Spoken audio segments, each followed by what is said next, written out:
Hi friends, hello, welcome to our channel.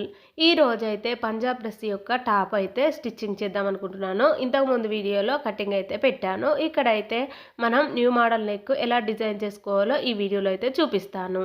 ముందుగా lining piece మీద మనం ఇలా వీడియోలో చూపిస్తున్నట్టుగా నెక్ని అయితే స్క్వేర్ షేప్లో డ్రా చేసుకోవాలి. డ్రా చేసుకున్న తర్వాత ఇక్కడ ఒక క్యాప్ తీసుకొని మనం ఇలా కట్ వర్క్ లాగా డిజైన్ చేసుకోవాలి. ఫస్ట్ 2 కట్స్ ఇలా గీసుకున్న తర్వాత కిందికి 1 కట్ ఇలా గీసిన తర్వాత నెక్ అయితే వీడియోలో చూపిస్తున్నట్టుగా ఇలా లైనింగ్ మీద గీసుకోవాలి. ఇలా గీసుకున్న తర్వాత మనమైతే బక్రం పీస్ తీసుకోవాలి. బక్రం పీస్ తీసుకొని మన లైనింగ్ పీస్కు పై వైపు కింది వైపుకు ఇలా బక్రం పీస్ అయితే పెట్టుకోవాలి. పెట్టిన తర్వాత మనం గీసిన లైన్స్ వెంబడైతే మనం పెన్నుతోని ఇలా డ్రా చేసుకోవాలి. ఇలా డ్రా చేసుకున్నాం అనుకోండి, బకరం పీస్ మీద మనకైతే ఇలా నీట్గా వస్తుంది నెక్ అయితే. ఇలా గీయడం కంప్లీట్ అయిన తర్వాత ఒక 1/2 ఇంచు లేదా 1 ఇంచు గ్యాప్తోని మనమైతే ఒక అవుట్లైన్ అయితే గీసుకోవాలి. ఇలా వీడియోలో చూపిస్తున్నట్టుగా ఇలా గీసుకున్న తర్వాత ఈ పీస్ని అయితే మనం కట్ చేసుకోవాలి. ఇలా కట్ చేసుకున్న తర్వాత మనమైతే మరొక లైనింగ్ పీస్ తీసుకోవాలి. లైనింగ్ పీస్ తీసుకొని మనం కట్ చేసుకున్న బకరం పీసు లైనింగ్ పీస్ మీద పెట్టుకొని వీడియోలో చూపిస్తున్నట్టుగా ఐరన్ చేసుకోవాలి. లేదంటే మనకున్న లైనింగ్ మీద కూడా పెట్టుకొని ఐరన్ చేసుకున్నా కూడా బాగానే ఉంటుందండి.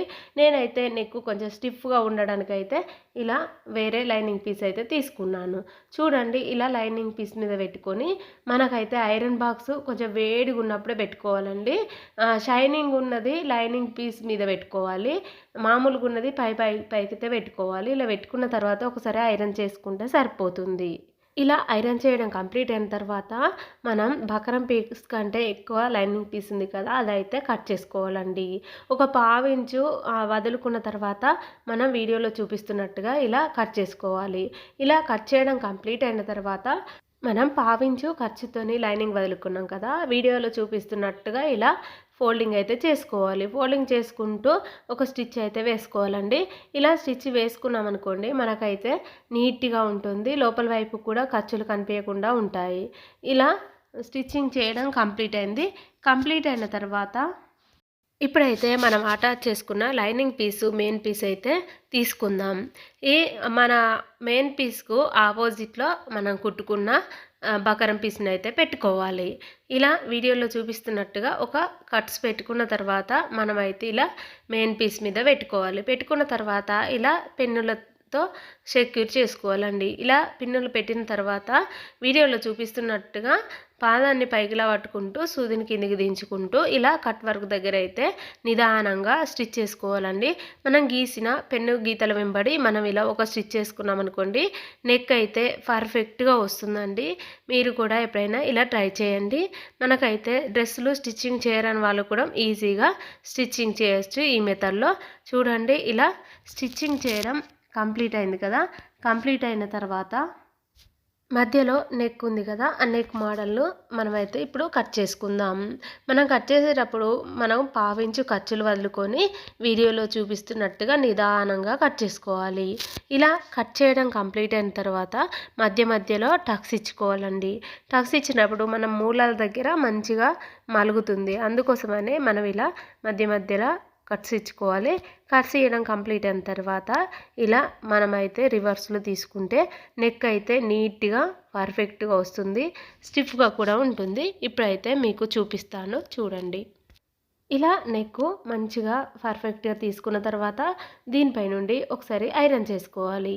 ఇలా ఐరన్ చేసుకుంటే మనకైతే నీట్గా ఉంటుంది. నెక్ అయితే పర్ఫెక్ట్గా ఉంటుంది. ఇప్పుడు ఫ్రంట్ పార్ట్ స్టిచ్ చేయడం కంప్లీట్ అయింది కదా. ఇప్పుడైతే బ్యాక్ పార్ట్ అయితే స్టిచ్ చేసుకుందాం. ఈ బ్యాక్ పార్ట్ కోసం నేను వేరే లైనింగ్ పీస్ అయితే తీసుకున్నాను. ఈ లైనింగ్ పీసు నెక్ వెంబడ ఒక లైన్ అయితే డ్రా చేసుకోవాలి. డ్రా చేసిన తర్వాత ఒక 1/2 ఇంచు లేదా 1 ఇంచ్ గ్యాప్తోనైతే ఇలా మనం మరొక లైను డ్రా చేసుకోవాలి. డ్రా చేసిన తర్వాత అవుట్లైన్ కంటే ఎక్కువ ఉన్న పీస్ని అయితే కట్ చేసుకోవాలి. చేసిన తర్వాత అవుట్లైన్కు ఒక 1/2 ఇంచు ఖర్చుతోని ఇలా మనం రౌండ్గా స్టిచ్ చేసుకోవాలి. ఇలా స్టిచ్ చేసుకున్న తర్వాత ఇలా నెక్ పైన మనం పిన్తోని సెట్ చేసుకున్న తర్వాత ఇలా నెక్ వెంబడ ఒక లైన్ అయితే స్టిచ్ చేసుకోవాలి. ఇలా స్టిచ్ చేసుకోవడం కంప్లీట్ అయిన తర్వాత ఒక 1/2 ఇంచు ఖర్చు వదులుకొని వీడియోలో చూపిస్తున్నట్టుగా నెక్ అయితే ఇలా కట్ చేసుకోవాలి. ఇలా కట్ చేయడం కంప్లీట్ అయిన తర్వాత ఇప్పుడైతే నెక్ వెంబడ ఇలా కట్స్ అయితే ఇచ్చుకోవాలండి. ఎందుకంటే నెక్ మనకు రౌండ్గా వస్తుంది కట్స్ ఇచ్చుకుంటే. ఇలా కట్స్ చేయడం కంప్లీట్ అయిన తర్వాత మనం వీడియోలో చూపిస్తున్నట్టుగా ఓన్లీ లైనింగ్ మీద మాత్రమే స్టిచ్ పడేట్టుగా ఇలా స్టిచ్ వేసుకోవాలి. ఇలా నెక్ వెంబడ స్టిచ్ వేయడం కంప్లీట్ అయిన తర్వాత ఈ లైనింగ్ని అయితే లోపలికి ఫోల్డింగ్ చేసుకోవాలి. ఇలా ఫోల్డింగ్ చేసుకున్న తర్వాత పైనుండి మరొక స్టిచ్ అయితే వేసుకోవాలి. ఇలా మనం మరొక స్టిచ్ వేసుకున్నాం అనుకోండి, నెక్ అయితే స్టిఫ్గా ఉంటుంది, నీట్గా ఉంటుంది. చూడండి వీడియోలో చూపిస్తున్నట్టుగా ఇలా లాస్ట్కి అయితే చివరికి ఇలా ఒక స్టిచ్ అయితే వేసుకోవాలి. ఇలా స్టిచ్ వేసుకోవడం కంప్లీట్ అయిన తర్వాత ఇప్పుడైతే మీకైతే చూపిస్తాను. చూడండి ఇలాగా రౌండ్గా వచ్చింది కదా నీట్గా. మీరు కూడా ఇలాగా స్టిచ్ చేసి చూడండి. లోపలికైతే హెమ్మింగ్ చేసుకుంటే సరిపోతుంది. ఇప్పుడైతే బ్యాక్ పార్టు ఫ్రంట్ పార్టు రెండింటినైతే షోల్డర్స్ జాయింట్ చేసుకుందాం. ఇలా ఫ్రంట్ పార్ట్కి ఆపోజిట్లో బ్యాక్ పార్ట్ పెట్టుకొని వీడియోలో చూపిస్తున్నట్టుగా షోల్డర్స్ దగ్గర ఒక 1/2 ఇంచు ఖర్చు వదులుకోవాలి. వదులుకున్న తర్వాత స్టార్టింగ్లో ఒక రఫ్ ఇచ్చుకొని ఇలా స్టిచ్ అయితే చేసుకోవాలి. ఎండింగ్లో రఫ్ ఇచ్చుకోవాలి. మళ్ళీ మనం అదే స్టిచ్ మీద ఒక స్టిచ్ వేసుకుంటూ షోల్డర్స్ దగ్గర అయితే ఒక 1/2 ఇంచు ఖర్చుతోనైతే ఇలా స్టిచ్ వేసుకోవాలి. ఇలా స్టిచ్ వేసుకోవడం కంప్లీట్ అయిన తర్వాత ఇంకో సైడ్ కూడా ఇలాగే స్టిచ్ చేసుకుంటే సరిపోతుంది. ఇలా స్టిచ్ చేయడం కంప్లీట్ అయింది కదా. ఇప్పుడైతే షోల్డర్స్ జాయిన్ చేయడం కంప్లీట్ అయిపోయింది. ఇప్పుడైతే హ్యాండ్స్ ఎలా జాయిన్ చేసుకోవాలో ఇప్పుడైతే చూపిస్తాను. హ్యాండ్స్ అయితే లైనింగ్ను మెయిన్ పీస్ అయితే ముందుగానే ఇలా గమ్తో జాయిన్ చేసి పెట్టుకున్నాను. ఇక్కడైతే ఒక 1/2 ఇంచు ఖర్చుతోనైతే మనం ఇలా ఒక స్టిచ్ అయితే వేసుకోవాలి. హ్యాండ్ని ఫోల్డింగ్ చేసుకొని ఇలా ఒక స్టిచ్ వేసుకున్న తర్వాత హ్యాండ్కు చివర్లో మరొక స్టిచ్ వేసుకోవాలి. ఇలా వేసుకోవడం కంప్లీట్ అయిన తర్వాత ఇంకో హ్యాండ్ కూడా అలాగే స్టిచ్ వేసుకోవాలి. ఇలా వేసుకున్న తర్వాత ఇప్పుడైతే హ్యాండ్స్ అయితే జాయిన్ చేసుకుందాం. ఇలా డ్రెస్సును కింది వైపుకు హ్యాండ్ ఆపోజిట్లో పెట్టుకోవాలి. ఇక్కడ కట్స్ ఉంది కదా, హ్యాండ్ కట్స్ను షోల్డర్ కుట్టు ఇలా ఒక దానిపై ఒకటి పెట్టుకున్న తర్వాత స్టార్టింగ్లో అయితే ఇలా రఫ్ ఇచ్చుకోవాలి. ఇలా రఫ్ ఇచ్చుకున్న తర్వాత ఒక 1/2 ఇంచు ఖర్చుతోనైతే మనం స్టిచ్ చేసుకుంటూ రావాలి. ఇలా ఎండింగ్కి వచ్చేంత వరకు ఇదే ఖర్చుతోని మనమైతే ఒక స్టిచ్ వేసుకోవాలి. మనం హ్యాండ్ను కానీ డ్రెస్ను కానీ లాగకూడదు. ఇలాగే నిదానంగా మనమైతే ఒక స్టిచ్ అయితే వేసుకోవాలి. ఇప్పుడు ఇలా స్టిచ్ వేయడం కంప్లీట్ అయింది కదా. కంప్లీట్ అయిన తర్వాత మళ్ళీ షోల్డర్ దగ్గర నుండి మళ్ళీ మనం స్టార్ట్ చేయాలి హ్యాండ్ జాయింట్ చేయడం. అలాగైతే మనకు హ్యాండ్స్ అయితే ఎక్కువ తక్కువ రాకుండా ఉంటాయి. చూడండి ఇక్కడ మనం ఇలా రివర్స్లో తిప్పుకొని మరొక స్టిచ్ అయితే వేసుకోవాలి. ఇలా స్టిచ్ వేయడం కంప్లీట్ అయిన తర్వాత హ్యాండ్కు స్టార్టింగ్ నుండి ఎండింగ్ వరకు అదే స్టిచ్ మీద నుండి మరొక స్టిచ్ అయితే వేసుకోవాలి. ఇలా హ్యాండ్ జాయిన్ చేయడం కంప్లీట్ అయింది. ఇప్పుడైతే మరొక హ్యాండ్ను కూడా ఇలాగే జాయిన్ చేసుకుంటే సరిపోతుంది. ఇప్పుడు హ్యాండ్స్ జాయింట్ చేసుకోవడం కంప్లీట్ అయింది కదా. ఇప్పుడైతే సైడ్ జాయింట్ అయితే చేద్దాం. సైడ్ జాయింట్ కోసం మనం ముందుగానే ఇలా లైన్స్ డ్రా చేసి పెట్టుకున్నాం కదా. మన హ్యాండ్ దగ్గర అయితే సరిగ్గా పట్టుకొని నిదానంగా స్టార్టింగ్లో ఒక రఫ్ ఇచ్చుకోవాలి. అలా రఫ్ ఇచ్చుకున్న తర్వాత మనం వీడియోలో చూపిస్తున్నట్లుగా మనం ఎట్లా అయితే లైన్ డ్రా చేసుకున్నామో ఆ లైన్ వెంబడ నిదానంగా ఒక స్టిచ్ అయితే వేసుకోవాలి. మనమైతే హిప్ దగ్గరికి వచ్చేదాకా అలాగే మనం స్టిచ్ వేసుకుంటూ రావాలి. ఇక్కడ హిప్ దగ్గర ఒక కట్స్ ఇచ్చాం కదా, ఆ కట్స్ దగ్గరికి వచ్చేసరికి పాదాన్ని పైకి పట్టుకొని సూదిని కిందికి దించుకోవాలి. దించిన తర్వాత మనం నిదానంగా డ్రెస్ని అయితే ఇలా వీడియోలో చూపిస్తున్నట్టుగా ఒకసారి తిప్పుకోవాలండి. ఇలా డ్రెస్ను తిప్పుకున్న తర్వాత ఒక 1 ఇంచు లేదా 1.5 ఇంచు వరకు అదే కుట్టు మీద నుండి మనమైతే స్టిచ్ అయితే చేసుకోవాలండి. ఇక్కడ వీడియోలో చూపిస్తున్నట్టుగా వేసుకున్న తర్వాత ఇక్కడ ఒక 1/2 ఇంచు ఖర్చుతోని స్టిచ్ చేసుకుంటూ రావాలి. హ్యాండ్ దగ్గరికి వచ్చేసరికి మనకు 1/2 ఇంచు ఖర్చు ఉండాలండి. అలా మనం ఇలా స్టిచ్ అయితే వేసుకోవాలి. ఇలా వేసుకున్న తర్వాత హ్యాండ్ దగ్గర అయితే ఒకసారి రఫ్ ఇచ్చుకోవాలి.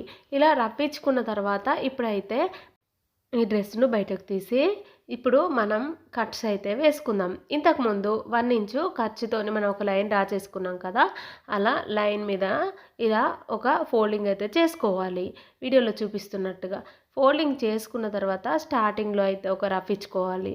ఇలా రఫ్ ఇచ్చిన తర్వాత మనం ఎలాగూ స్టార్టింగ్లో ఫోల్డింగ్ చేసామో నిదానంగా అదే ఫోల్డింగ్ను మనం కట్స్ మొత్తం అయిపోయేంత వరకు అదే ఖర్చు మెయింటైన్ చేసుకుంటూ రావాలి. వీడియోలో చూపిస్తున్నట్టుగా ఇలా నిదానంగా కట్స్ అయితే మనం ఫోల్డింగ్స్ చేసుకుంటూ ఇలా కుట్టుకుంటూ రావాలి. మనం కట్స్ వేసేటప్పుడు క్లాత్ని అయితే లాగకూడదండి.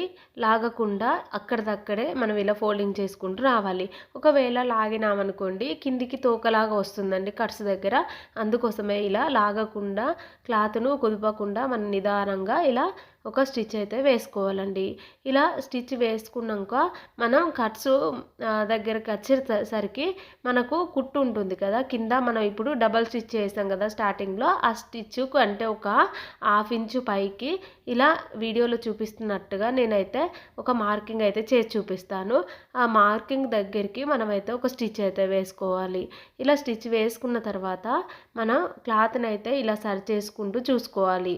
మనం అలాగే స్టిచ్ చేసుకుంటూ వస్తే కింద కూడా స్టిచ్ పడుతుందండి కింది క్లాత్కు. అలా సర్దుకున్న తర్వాత వీడియోలో చూపిస్తున్నట్టుగా ఈ మార్కింగ్ దగ్గరికి అంటే ఒక 1/2 ఇంచు పైకి మనమైతే ఒక స్టిచ్ అయితే వేసుకోవాలి. ఇక్కడ సూదిని కిందికి దించుకొని మనం ఈ క్లాత్ని అయితే అడ్డుగా తిప్పుకోవాలండి డ్రెస్సును.